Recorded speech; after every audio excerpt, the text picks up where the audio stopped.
Welcome and thank you for enrolling.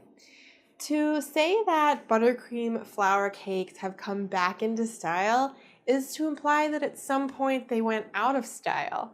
I've always done floral buttercream cakes in my career, but what has become more popular is finding new ways to create these styles. Taking a tool that's used for something else and using it to manipulate buttercream into flowers that don't look like they could actually be made out of buttercream or be edible at all.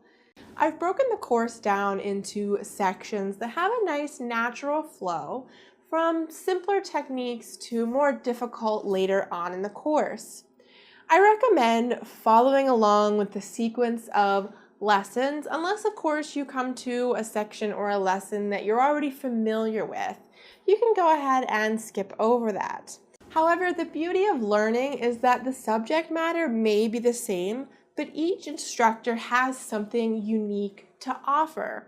I've taken a lot of classic techniques that I've learned over the years and tweaked them for more modern tools and styles. Speaking of which, there are supplements that you can download at the end of the course and print them off when you're looking for tools to complete the techniques in the course. And there's also resources of where you can find those tools.